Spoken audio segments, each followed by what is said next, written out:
اعوذ باللہ من الشیطان الرجیم، بسم اللہ الرحمن الرحیم۔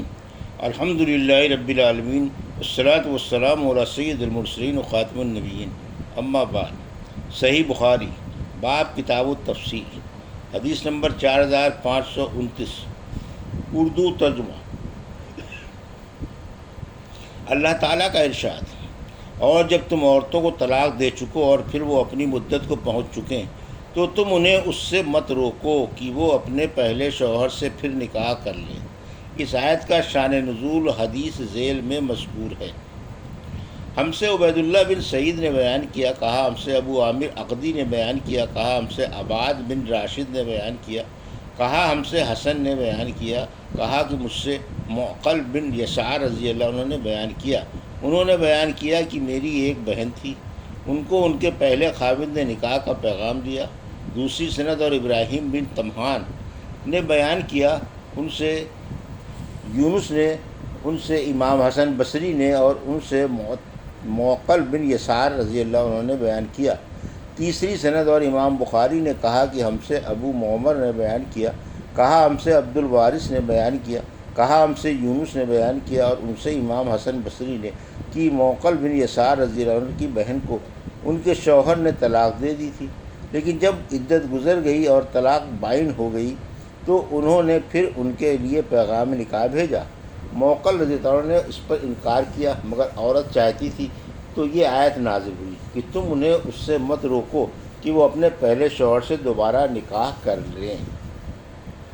حدیث نمبر 4530، اردو ترجمہ۔ اور تم میں سے جو لوگ، اللہ تعالیٰ کا ارشاد، اور تم میں سے جو لوگ وفات پا جائیں اور بیویاں چھوڑ جائیں تو وہ بیویاں اپنے آپ کو 4 مہینے اور 10 دن تک روکے رکھیں۔ آخر آیت، بما تعملون خبیر تک۔ یعفون بمانی یحبن، انہی ہبا کر دیں، بخش دیں۔ ہم سے امیہ بن بستام نے بیان کیا، کہا ہم سے یزید بن زریع نے، ان سے حبیب نے، ان سے ابن ابی ملیکہ نے اور ان سے عبداللہ بن زبیر رضی اللہ عنہ نے بیان کیا کہ میں نے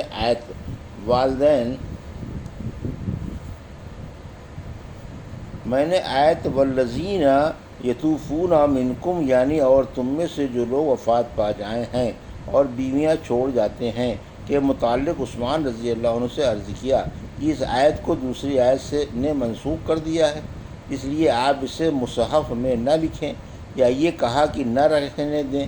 اس پر عثمان رضی اللہ عنہ نے کہا کہ بیٹے، میں قرآن کا کوئی حرف اس کی جگہ سے نہیں ہٹا سکتا۔ حدیث نمبر 4531، اردو ترجمہ۔ ہم سے اسحاق بن راہویہ نے بیان کیا، کہا ہم سے روح بن عبادہ نے بیان کیا، کہا ہم سے شبل بن عباد نے بیان کیا، ان سے ابن ابی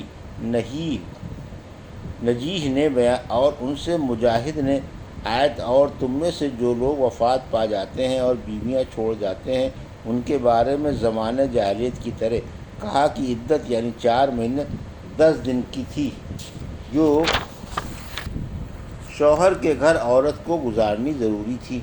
پھر اللہ تعالیٰ نے یہ آیت نازل کی، اور جو لوگ تم میں سے وفات پا جائیں اور بیویاں چھوڑ جائیں ان کو چاہیے کہ اپنی بیویوں کے حق میں نفع اٹھانے کی وصیت کر جائیں کہ وہ 1 سال تک گھر سے نہ نکالی جائیں، لیکن اگر وہ خود نکل جائیں تو کوئی گناہ تم پر نہیں، اگر وہ دستور کے موافق اپنے لیے کوئی کام کریں۔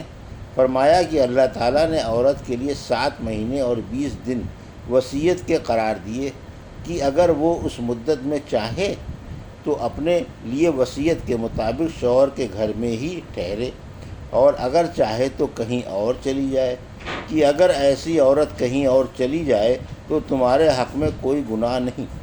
پس عدت کے ایام تو وہی ہیں جنہیں گزارنا اس پر ضروری ہے، یعنی 4 مہینے 10 دن۔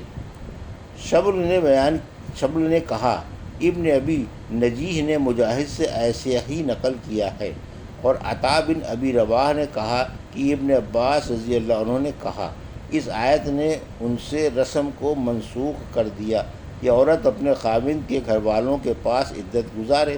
اس آیت کی روح سے عورت کو اختیار ملا جہاں چاہے وہاں عدت گزارے، اور اللہ پاک کے قول غیر اخراج کا یہی مطلب ہے۔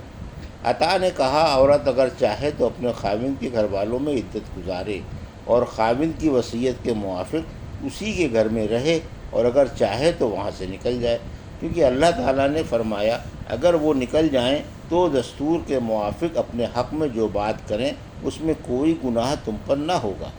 عطا نے کہا کہ پھر میراث کا حکم نازل ہوا جو سورہ نساء میں ہے، اور اس نے عورت کے لیے گھر میں رہنے کے حکم کو منسوخ قرار دیا۔ اب عورت جہاں چاہے عدت گزار سکتی ہے، اسے مکان کا خرچہ دینا ضروری نہیں۔ اور محمد بن یوسف نے روایت کیا، ان سے ورقہ بن عمرو نے بیان کیا، ان سے ابن ابی نجیح نے اور ان سے مجاہد نے یہی قول بیان کیا، اور ورقہ نے ابن ابی نجیح سے نقل کیا، ان سے عطا بن ابی رباح نے بیان کیا، اور ان سے ابن عباس رضی اللہ عنہ نے بیان کیا کہ اس آیت نے صرف شوہر کے گھر میں عدت کے حکم کو منسوخ قرار دیا ہے، اب وہ جہاں چاہے عدت گزار سکتی ہے، جیسا کہ اللہ تعالیٰ کے ارشاد غیر اخراج وغیرہ سے ثابت ہے۔ حدیث نمبر 4532 اردو ترجمہ۔ ہم سے حبان بن موسیٰ مروزی نے بیان کیا، کہا ہم سے عبداللہ بن مبارک نے کہا ہم کو عبداللہ بن عون نے خبر دی، ان سے محمد بن سیرین نے بیان کیا کہ میں انصار کی ایک مجلس میں حاضر ہوا، بڑے بڑے انصاری وہاں موجود تھے اور عبد الرحمن بن ابی لیلہ بھی موجود تھے۔ میں نے وہاں سبیہ بنت حارث کے بارے میں باب کے متعلق عبداللہ بن عتبہ کی حدیث کا ذکر کیا۔ عبد الرحمن نے کہا لیکن عبداللہ بن عتبہ کے چچا عبداللہ بن مسعود رضی اللہ عنہ ایسا نہیں کہتے تھے۔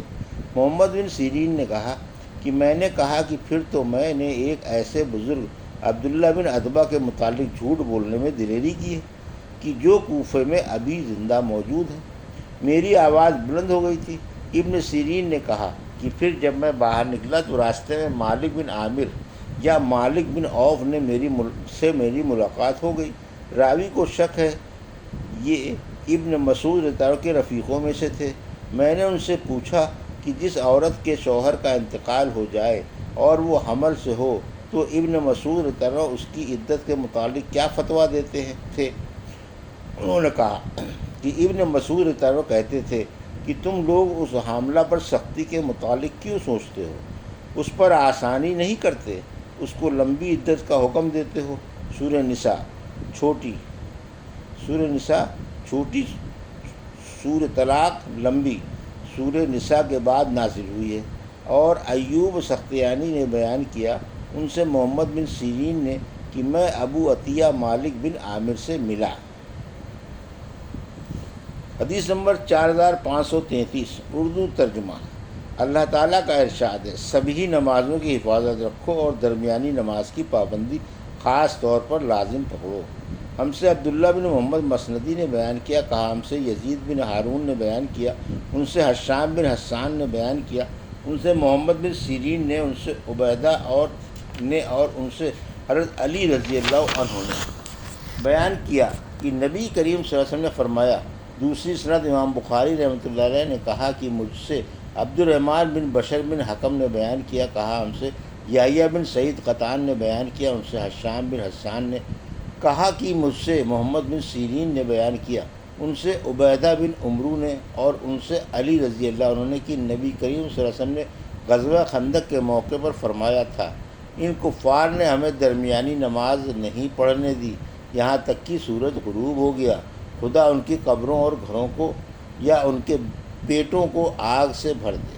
قبروں اور گھروں یا پیٹوں کے لفظوں میں شک یحییٰ بن سعید راوی کی طرف سے ہے۔